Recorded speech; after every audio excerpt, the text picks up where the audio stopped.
Assalamualaikum everyone. So let's start the video with the name of Allah and the dua of peace ज़िदनी इल्मा. So आज भी हमारी जो है same ही हमारा topic है ECG और सीरीज़ हमारा चल रहा है. So आज जो है वो आज भी हम बेसिक ही देखेंगे. जो स्टेप बाय स्टेप हम जा रहे हैं, आज जो पॉइंट्स बेसिक के रह गए वो हम देखेंगे. और इसके अलावा दो जो है ना वो बेसिक्स लेक्चर्स और भी है. उसके बाद हम जो है जितने भी हमने ये बेसिक जो जितने भी पॉइंट्स हमने देखे वो सारे एक ही वीडियो में हम प्रैक्टिस करेंगे. आफ्टर दैट हम जो है वो जितने भी इंपॉर्टेंट जो ECGs है जो कि एग्जाम से रिलेटेड है, एग्जाम में इंपॉर्टेंट है, वो सारी जो है हम प्रैक्टिस करेंगे. सो आज का जो टॉपिक है लाइक स्टेप बाय स्टेप, अगर आपके पास एक ECG स्ट्रिप है तो आपने किस स्टेप से जो है ना वो ECG स्ट्रिप को देखना है और कैसे आपने जो है ना अपनी पैथोलॉजी तक पहुंचना है कि क्या चेंजेस आ रही है ECG में ECG के स्ट्रिप में कौन कौन से चेंजेस हैं. सो फर्स्ट स्टेप है वो है कैलिब्रेशन. कैलिब्रेशन कैसे देखेंगे? स्टैंडर्ड जो सिग्नल ऑफ 1 मिली वॉल्ट है वो मूव करता है स्टाइलस को वर्टिकली 1 सेंटीमीटर. सो 1 सेंटीमीटर स्टाइलस को मूव कर रहा होता है वो सिग्नल, और 1 सेंटीमीटर जो है वो इक्वल है 2 लार्ज स्क्वेयर्स के. सो अगर जो है हमने कैलिब्रेशन देखनी है तो हमने ECG के एंड पे यहाँ पे कैलिब्रेशन बताई हुई है, और यहाँ पे देखो हर ECG के स्टार्ट में आपने देखना है या फिर एंड में या फिर स्टार्ट में जो है ना वो कैलिब्रेशन शो हुई होती है, और आपने कैलिब्रेशन देखनी है कि कैलिब्रेशन ओवर तो नहीं है, कम तो नहीं है, या फिर नॉर्मल है या नहीं है. अब नॉर्मल कैसे पता चलेगी कि नॉर्मल हमारे जो है ना वो 2 लार्ज स्क्वेयर्स को देखना है. अब यहाँ पे देखिए और 1 सेंटीमीटर. सो अगर हम यहाँ पे देखें तो यहाँ पे कैलिब्रेशन जो है ना वो देखो बिल्कुल एक ही लार्ज बॉक्स पे आ रही है. सो ये करेक्ट नहीं है. यहाँ पे कैलिब्रेशन देखो दो जो है ना हमारे पास जो दो बॉक्सेस है उससे ज़्यादा आ रही है, और यहाँ पे कैलिब्रेशन जो है ना 1 सेंटीमीटर मीन्स 2 लार्ज जो है ना बॉक्स स्क्वेयर्स में आ रही है, तो ये कैलिब्रेशन करेक्ट है. सो ये वाली ECG हमारी बिल्कुल देखेंगे कि कैलिब्रेशन यहाँ पे देखें कि अभी कैलिब्रेशन जो है ना वो ओवर है या फिर under, effect of under calibration देखनी है और इफेक्ट ऑफ ओवर कैलिब्रेशन देखनी है. अब यहाँ पे देखिए कि कितनी बॉक्सेस आ रही है, 1 बॉक्स. सो 1 बॉक्स जो है ना वो 0.5 सेंटीमीटर. सो ये अब हमारे पास करेक्ट कैलिब्रेशन है या फिर जो है ना अंडर है, अंडर कैलिब्रेशन है. सो 1 जो है ना 1 सेंटीमीटर वो नॉर्मल है जो कि 2 लार्ज स्क्वेयर्स. सो ये हमारे पास है under calibration, the effect of under calibration यहाँ पे शो हो रही है. अब यहाँ पे क्या है कि जितने भी कॉम्प्लेक्सेस होते हैं ना वो बहुत ही स्मॉल स्मॉल होते हैं. सो ये हमारे पास करेक्ट नहीं है. अब आ जाते हैं सेकंड पे. अब ये वाली कैलिब्रेशन आपको बता दें. ये कैलिब्रेशन देखिए ये क्या है, ये नॉर्मल कैलिब्रेशन है या फिर जो है ओवर है या फिर अंडर है. अब देखते हैं कि लार्ज बॉक्सेस कितनी है, 1 2 3 लार्ज बॉक्सेस. नॉर्मल कितने थे? नॉर्मल 2 लार्ज बॉक्सेस थे. Normal 2 large boxes and 1 centimetre. So अगर normal 2 large boxes and 1 centimetre है तो यहाँ पे तो 3 बॉक्सेस है. सो ये हमारे पास क्या है, ये हमारे पास है ओवर, और ओवर कैलिब्रेशन हुई है. ओवर कैलिब्रेशन से क्या होगा कि जो नॉर्मल ECG है उससे अगर हम कंपेयर करें तो जितने भी कॉम्प्लेक्सेस है वो बहुत ही लार्ज लार्ज हमें नजर आएंगे. सो इससे भी ये भी हमारे पास ये भी करेक्ट नहीं है. सो ऐसे हमने अगर फर्स्ट ऑफ ऑल स्ट्रिप हमारे हाथ में आई तो फर्स्ट ऑफ ऑल हमने देखना है कि पेशेंट का नेम और डेट, ये दो मस्ट है. फर्स्ट आपने पेशेंट नेम और डेट और कहाँ से ECG करवाई है वो भी मेंशन होते हैं, मोस्टली मेंशन होता है. ये 3 बातें आपने फर्स्ट जो है ना जैसे ही स्टेप आई हाथ में तो आपने ये बतानी है. उसके बाद आपने आना है स्टेप बाय स्टेप कैलिब्रेशन देखनी. अगर कैलिब्रेशन ही सही नहीं है तो आप आगे जाके जितने भी ECG को लाइक चेक करें, ST एलिवेशन शो कर रही है, कैलिब्रेशन पहले से ओवर है तो ये तो पैथोलॉजी शो ही करेगी. इवन पेशेंट जो है वो नॉर्मल होगा लेकिन यहाँ पे पैथोलॉजी शो हो रही होगी. सो आपने पहले जो है ना फर्स्ट स्टेप में आपने नेम और डेट एंड कहाँ से करवाई है, उसके बाद आपने आना है कैलिब्रेशन पे. कैलिब्रेशन चेक करनी है कि 2 स्क्वेयर्स में जो है ना 2 लार्ज स्क्वेयर्स में आ रही है या नहीं, यानी 1 सेंटीमीटर है या नहीं. अगर येस तो आपने फिर आगे जाना है, आगे जो है ना इंटरप्रिटेशन ऑफ द ECG करनी है. सो ये हो गए हमारे पास कैलिब्रेशन. सो यहाँ भी देखिए ये भी लार्ज है, देखिए ये आपने चेक करनी होती है. और स्मॉल जो है ना वो अंडर इफेक्ट, ये भी देख लें ये अंडर इफेक्ट है. और यहाँ पे जो है ना ये देखें ये है नॉर्मल जो कि 2 स्क्वेयर्स पे आ रही है. जो है ना सेकंड जो स्टेप है वो है हमारा रिदम. रिदम जो है वो हम रिदम चेक करेंगे क्योंकि रिदम से भी से हमें आइडिया होगा कि रिदम जो है ना वो रेगुलर है या इरेगुलर. देन हम उसके अकॉर्डिंग ही हार्ट रेट चेक करेंगे. सो अगर रेगुलर है तब हमारा फार्मूला अलग है, अगर इरेगुलर है तो फार्मूला वो 6 मेथड रूल जो है ना वो हमने अप्लाई करना है, जो कि हम लास्ट वीडियो में डिस्कस कर चुके हैं. सो रिदम जो है ना वो जो हमारे पास ECG है, जो डिस्टेंस है बिटवीन R एंड R वो हमने देखनी है. अगर जो है वो सेम है, हर जो सेम रिपीटेडली जो है ना वो सेम आ रही है, like between R and R 3 boxes, 3 large boxes and 3 large boxes and 3 large boxes, then its rhythm is regular. अगर जो है ना कुछ में जो है वो 4 boxes and कुछ में 3 boxes, कुछ में 3 then again 4 boxes, so ये हमारे पास है rhythm irregular. So types of the rhythm देखेंगे. types of the rhythm जो है ना वो है हमारे पास regular rhythm. सेकेंड है हमारे पास regularly irregular, और उसके बाद है irregular. 3 तरह के रिदम है. अब जो रेगुलर रिदम है उसमें जो स्पेसिंग होती है ना कार्डियक साइकिल्स की बिटवीन द कार्डियक साइकिल्स वो बिल्कुल जो है वो इक्वल होती है, स्पेसिंग बिल्कुल इक्वल होती है. और जो PP एंड RR इंटरवल्स जो है वो बिल्कुल इक्वल आइडेंटिकल होते हैं। एट्रियल, पीपी एट्रियल और वेंट्रिकुलर जितने भी जो हमारे पास जो पीपी इंटरवल है और आर इंटरवल है बिल्कुल आइडेंटिकल है। और जो पी वेव है वो कंसिस्टेंट है और मॉर्फोलॉजी भी उनकी पी वेव की बिल्कुल करेक्ट है। और जो रेगुलरली इरेगुलर है उसके बाद देखते हैं सब इसकी एग्जांपल्स देख लेते हैं। पहले एग्जांपल्स जो है ना वो जो रेगुलर रिदम है वो होता है नॉर्मल साइनस रिदम में। एग्जांपल है नॉर्मल साइनस रिदम, और इसमें जो हार्ट रेट है वो है 60 to 100 beats per minute. Regularly irregular में जो पैटर्न ऑफ रेगुलरिटी जो है ना वो इंटरप्ट हो जाती है बाय ओकेजनली जो है ना वो क्या होता है कि ड्रॉप्ड बीट्स जो है ना वो ड्रॉप पे हो जाती है या फिर जो है ना एक्स्ट्रा बीट आ जाती है।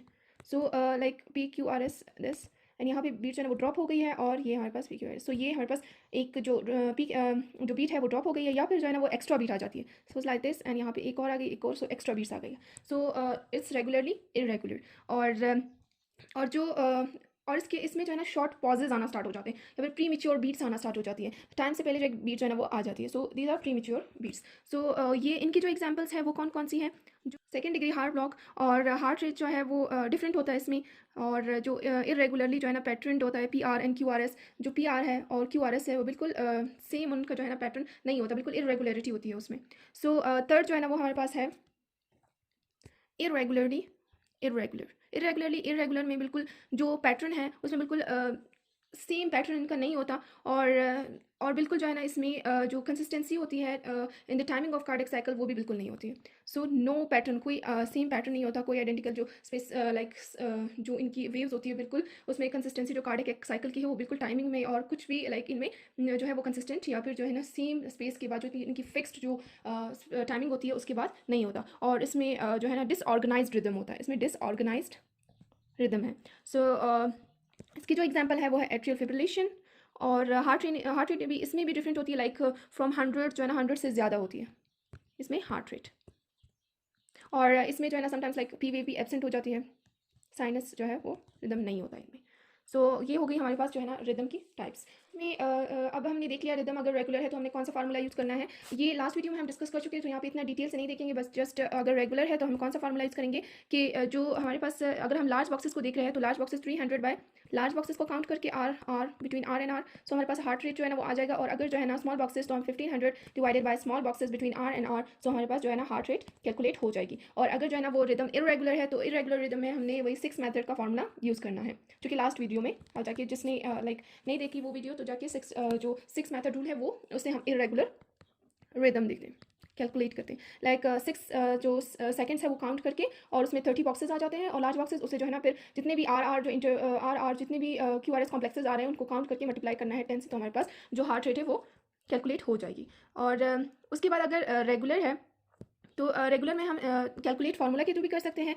और एक और मेथड है लाइक स्क्वायर काउंटिंग से भी अगर हम कोई स्टेप देख रहे हैं और विद प्रैक्टिस जो है ना वो मेथड जो है ना इजीली फिर हम कैलकुलेट कर सकते हैं। लेकिन अगर लाइक हम स्टेप देख रहे हैं यहाँ पे जल्दी जल्दी हमने जो है ना हार्ट रेट काउंट करनी है और रिदम जो है ना बिल्कुल रेगुलर है तो हम ऐसे भी याद रख सकते हैं कि अगर जो है ना आर ये आर और ये आर के बीच में हमारे पास जो है ना वो एक जो है ना वो लार्ज बॉक्स है। अगर एक लार्ज बॉक्स है तो heart rate 300 beats per minute होती है।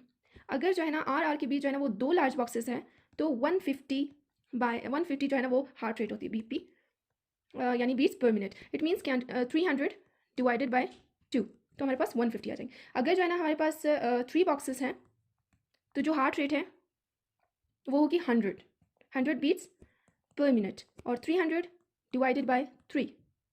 सो ऐसे भी हम जो है ना वो जल्दी जल्दी से कैलकुलेट कर सकते हैं। और अगर जो है हमारे पास 4 लार्ज बॉक्सेस हैं, 4 लार्ज बॉक्सेस है तो फिर आपने 300 को डिवाइड करना है 4 से, तो हमारे पास 75 बीट्स पर मिनट आ जाएंगे।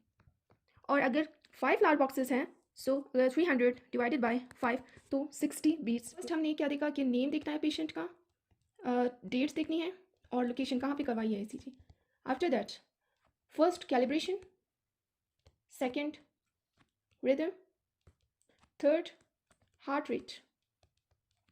अब फोर्थ हमने देखनी है एक्सेस डेविएशन, वो है एक्सेस डेविएशन, जो कार्डियक एक्सेस है उनकी डेविएशन देखनी है। First of all axis deviation देखने से पहले हम देखेंगे जो R है और S है, like R and S, R wave और S वेव को देखेंगे। सो अगर जो है वो पॉजिटिव है, यहाँ पे देखिए अगर पॉजिटिव है तो R वेव जो है ना वो लार्जर देन एस वेव होगा, और यहाँ पे अगर लेंथ वाइज देखिए तो तब भी हमारे पास जो आर वेव है वो ग्रेटर है as compare to S wave के लेंथ से। सो यहाँ पे देखना है इक्विफेजिक जो है ना उसमें आर और एस वेव बिल्कुल इक्वल होंगे, और अगर नेगेटिव है तो उसमें जो आर वेव है, यहाँ पे देखिए आर वेव जो है ना वो स्मॉल है as compare to the S wave. So ये हमारे पास क्या है, नेगेटिव।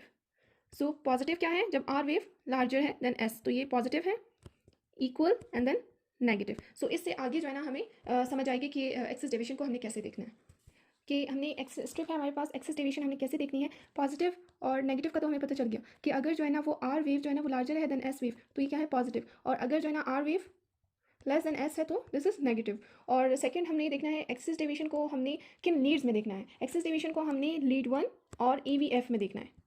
ओके, सो एक्सिस डेविएशन जो है ना वो राइट एक्सिस डेविएशन होती है, लेफ्ट एक्सिस डेविएशन होती है, no axis deviation and extreme axis deviation.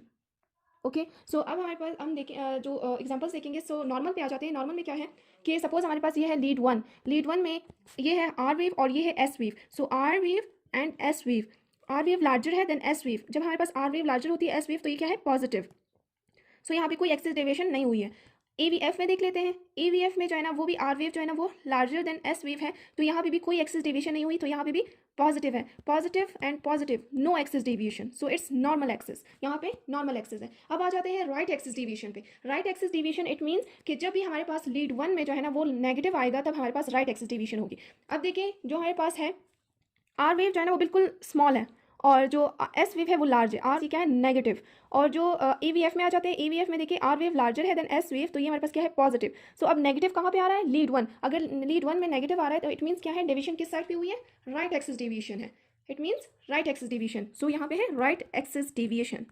अब आ जाते हैं एक और लेफ्ट एक्सिस प्रैक्टिस कर लेते हैं। अब देखो मतलब एक्सिस डेविएशन आपने चेक करने हैं लीड 1 और लीड AVF में। अब पॉजिटिव और नेगेटिव का भी मैंने बता दिया कि अगर आर वेव जो है ना वो स्मॉल देन एस है लेंथ में तो ये नेगेटिव है, और उसी साइड पे ही डेविएशन हुई है। अगर जो है ना लीड 1 में डेविएशन है तो it means right axis deviation. अगर लीड AVF में डेविएशन हुई है यानी नेगेटिव आ रहा है तो लेफ्ट एक्सिस डेविएशन। सो ये देख लेते हैं। अब यहाँ पे लीड 1 में देखते हैं। लीड 1 में आर जो है वो लार्जर देन एस है, इट मीन्स व्हाट, पॉजिटिव, तो यहाँ पे कोई डिविएशन नहीं हुई है। AVF में R wave smaller than S है तो यहाँ पे नेगेटिव आ रहा है, तो जहाँ पे नेगेटिव होता है वहाँ पे डिविएशन हुई होती है। सो डिविएशन कहाँ पे हो रही है, AVF पे हो रही है ना, लाइक नेगेटिव AVF आ रहा है तो it means left axis deviation. So ये याद रखना है कि अगर लीड 1 में आ रहा है तो right axis deviation, negative lead 1 में आ रहा है तो राइट एक्सिस डिविएशन, अगर AVF में आ रहा है तो लेफ्ट एक्सिस डिविएशन, और अगर जो है वो दोनों में पॉजिटिव आ रहा है तो हमारे पास नो एक्सिस डिविएशन यानी एक्सिस बिल्कुल नॉर्मल है। और अगर जो है वो दोनों में नेगेटिव आए, समटाइम ये होता है कि जो लीड 1 है उसमें भी आर वेव जो है ना वो स्मॉलर देन एस होती है यानी नेगेटिव, और जो आर वेव है AVF में वो भी स्मॉलर देन एस है यानी नेगेटिव। अगर दोनों में नेगेटिव आ रहा है तब then it is extreme axis deviation, then it is extreme axis deviation. अब जो राइट एक्सिस डेविएशन है क्यों इंपॉर्टेंट है, क्यों ECG में हम देखते हैं, क्योंकि ये वन ऑफ द फाइंडिंग होती है डिफरेंट जो पैथोलॉजीज होती है। जब हम स्पेसिफिक डिजीजेस पढ़ेंगे तो उसमें हमें ये मिलेगा, तो इस वजह से हमें पता होना चाहिए कि हमने एक्सिस डेविएशन कैसे चेक करना है और किन लीड्स में चेक करना है। याद रखना है लीड 1 एंड AVF में। सो जो राइट एक्सिस डेविएशन है इसकी एग्जांपल अगर मैं दूं तो ये जो है ना right ventricular hypertrophy, right ventricular hypertrophy की जब आप ECG देखोगे तो उसमें हमारे पास जो है ना राइट एक्सिस डेविएशन हुई होगी, या फिर राइट बंडल ब्रांच ब्लॉक, इसमें भी जो है वो राइट एक्सिस डेविएशन होगा। डेविएशन किन कंडीशंस में होती है, ये भी हमारे पास जो है ना लेफ्ट बंडल ब्रांच ब्लॉक जो कि मोस्ट कॉमनेस्ट कॉज होती है लेफ्ट एक्सिस डेविएशन की, और भी कॉजेज जो है वो भी हम जब लेफ्ट एक्सिस डेविएशन की ECGs पढ़ेंगे तो हम डिटेल से जो है ना ये देखेंगे। अब जस्ट हम इन टर्म्स को समझ रहे हैं कि स्टेप बाय स्टेप हमने ECG कैसे देखनी है। ECG में थोड़ी जो है ना इसमें प्रैक्टिस कर लेते हैं कि कौन सी एक्सिस डेविएशन है। सो लेट्स देखते हैं इसमें कि कहाँ पे यहाँ पे कौन सी एक्सिस डेविएशन हो रही है। सो लीड 1 यहाँ पे ये हमारे पास लीड 1 है और ये है लीड AVF। सो जो लीड 1 है उसमें जो आर वेव है वो स्मॉलर देन एस वेव है। अब आप लोग भी साथ साथ प्रैक्टिस करें। और अब जो है ना AVF जो है ना उसमें देखें कि ये जो आर वेव है वो है ग्रेटर देन एस वेव। सो अगर लीड 1 में वो नेगेटिव आ रहा है, लीड 1 में नेगेटिव आ रहा है, it means what, it means right axis deviation. So यहाँ पे ये ECG में इस जो ECG है इसमें राइट एक्सिस डेविएशन हो रही है। ओके, सो नेक्स्ट ECG देखते हैं। यहाँ पे देखिए, यहाँ पे जो है ना पहले से ही शो किया हुआ है, यहाँ पे देखिए R wave greater than S wave तो यही पॉजिटिव है। सो राइट एक्सिस डेविएशन तो नहीं हुई। अब AVF पे आ जाते हैं। AVF में देखिए कि R wave smaller than S wave then it's negative. यहाँ पे कौन सी एक्सिस डेविएशन है, नेगेटिव, यहाँ पे लेफ्ट एक्सिस डेविएशन है। नेक्स्ट हम क्या देखेंगे, अब हम देखेंगे R wave progression. So R wave progression जो है ना वो किस पैटर्न में होती है, और अगर उस पैटर्न में ना हो तब वो ECG जो है ना उस ECG में हम ये जो है ना पॉइंट आउट करेंगे कि यहाँ पे जो है ना पुअर आर वेव प्रोग्रेशन हो रही है। सो ये देखते हैं लीड 6 हम देखते हैं, और जो है ये किस तरह प्रोग्रेशन हो रही होती है ये देखते हैं। इसमें ये है कि जो लीड 1 है उसमें आर जो है ना वो स्मॉल होते हैं और एस जो है ना उसकी जो लेंथ होती है वो लार्ज होती है। जैसे जैसे जो है ना V2 V3 V4 V5 आ रही होती है तो हमारे पास जो आर है उसकी लेंथ जो है ना वो इंक्रीज़ हो रही होती है, ये देखिए आप इंक्रीज़ हो रही होती है, और जो एस वेव की जो है वो डिक्रीज़ हो रही होती है जैसे जैसे फ्रॉम लीड 1 टू लीड 6 आ रही होती है। तो this is normal R wave progression, it's normal, ये नॉर्मल है, ठीक है। लेकिन अगर जो है अगर एबनॉर्मल है तब क्या होगा कि जो आर वेव देखिए यहाँ पे जो आर वेव है और एस वेव है, देखिए यहाँ पे सही है आर वेव स्मॉल है, एस वेव की लेंथ ज़्यादा है, और यहाँ पे देखिए कि आर वेव की ज़्यादा हुई है और एस वेव की और ज़्यादा हो गई है, तो इट्स नॉट नॉर्मल, ये एबनॉर्मल आर वेव प्रोग्रेशन है। और इसकी भी कॉजेज होती है, तभी हम ये देखते हैं, ये इंपॉर्टेंट है। देखिए यहाँ पे देखिए इंटीरियर मायोकार्डियल इंफार्क्शन में एमआई में हमारे पास जो आर वेव प्रोग्रेशन होती है वो एबनॉर्मल होती है। सो अब यहाँ पे ईसीजी में देख लेते हैं कि यहाँ पे देखिए कि V1 है और V6, सो यहाँ पे लाइक असेंडिंग पैटर्न में ये जा रहा है, लाइक अपवर्ड जा रहा है, अपवर्ड जा रहा है, तो ये हमारे पास नॉर्मल है। देखिए ये इंक्रीज आर वेव जैसे जैसे फ्रॉम V1 टू V6 जा रही है, ये इंक्रीज हो रही है इसके लेंथ, और एस वेव की जो है ना वो डिक्रीज हो रही है, तो ये इट्स नॉर्मल। और इसमें एक और टर्म है transition zone. Transition zone, transition zone क्या है, इसमें ट्रांजिशन जोन में ये होता है कि जो आर वेव है, आर और एस वेव इक्वल हो जाते हैं, वो भी नॉर्मल है। इसी जो है ना लीड्स में एक इन्हीं लीड्स में हमारे पास क्या होता है कि जो आर और जो एस वेव है उनकी जो लेंथ होती है वो नॉर्मल हो जाती है, उनमें सॉरी इक्वल हो जाती है, तो उसे क्या कहते हैं ट्रांजिशन जोन। ट्रांजिशन जोन जो है ना V3 या फिर समटाइम V4 में आ जाती है, तो ये नॉर्मल है। अब यहाँ पे देखते हैं यहाँ पे ट्रांजिशन जोन कहाँ पे आ रहा है। यहाँ पे ट्रांजिशन जोन जो है ना वो देखते हैं, ये देखें यहाँ पे 3 पे आ रहा है, ये ट्रांजिशन जोन। यहाँ पे देखो R is equal to S, R की लेंथ और एस की लेंथ बिल्कुल सेम है, तो इट्स नॉर्मल। अगर एस में आए और V3 में आए या फिर V4 में आए तो बिल्कुल नॉर्मल है। सो आज जो हमारे पॉइंट्स थे वो कि name, first of all date from कहाँ से जो है ना वो ईसीजी करवाई है, और आफ्टर दैट कैलिब्रेशन देखनी है, रिदम देखनी है, देन हार्ट रेट कैलकुलेट करना है, एक्सेस डेविएशन चेक करनी है, और R wave progression. So these are the important point. इसके बाद जो है ना वो इसके बाद भी 2 वीडियोस होंगी हमारी जो कि बेसिक पे होगा, जिसमें हम देखेंगे कि अगर पी वेव की लेंथ कितनी होनी चाहिए, कितने जो है ना लार्ज बॉक्सेस में आनी चाहिए, कितनी स्मॉल बॉक्सेस में आनी चाहिए नॉर्मली, और जितनी भी पी क्यू आर एस और टी जितनी भी वेव्स हैं इनको देखेंगे, और साथ ही जो है ना जो इंटरवल्स हैं, सेगमेंट्स हैं वो देखेंगे नॉर्मली। इसके बाद हमारी जो बेसिक है वो कंप्लीट हो जाएगी। जैसे कि जो लास्ट वीडियो है उसमें जो जितने भी points from the first video हमने डिस्कस किए टिल द जो लास्ट वीडियो है बेसिक की, वो सारा एक ही वीडियो में हम समराइज करेंगे। आफ्टर दैट हम जो है ना वो हर जो स्पेसिफिक इंपॉर्टेंट एग्जाम रिलेटेड जितने भी ईसीजीज हैं हम देखेंगे और डिस्कस करेंगे, और प्रैक्टिस भी करेंगे सेम ईसीजी पे। सो उसमें लाइक हमारे पास डिफरेंट एट्रियल फिब्रिलेशन की वो है ईसीजी है, और जो एसटी एलिवेशन की एसटी एलिवेशन भी देखेंगे कि लाइक बेसिक में ही देखेंगे कि कब हम कहेंगे कि एसटी एलिवेशन है, कब हम कहेंगे कि एसटी डिप्रेशन है, और किन लीड्स में होनी चाहिए, और मायोकार्डियल जो इन्फाक्शन की ईसीजी, एंजाइना, और इसके अलावा जो इलेक्ट्रोलाइट्स इंबैलेंस, हाइपोकैलेमिया की इंपॉर्टेंट है ईसीजी एग्जाम में, और इसके अलावा जो है वो है हाइपरट्रॉफीज की और बंडल ब्रांच ब्लॉक्स की, हार्ट ब्लॉक्स की ईसीजीज, ये सारी जो है ना इसके अलावा जो इंपॉर्टेंट ईसीजीज है वो सारी हम डिस्कस करेंगे। सो नेक्स्ट में इंशाल्लाह हम जो है वो पी क्यू आर एस और टी की जो है ना जितने पॉइंट्स है वो देखेंगे after that interval and segments.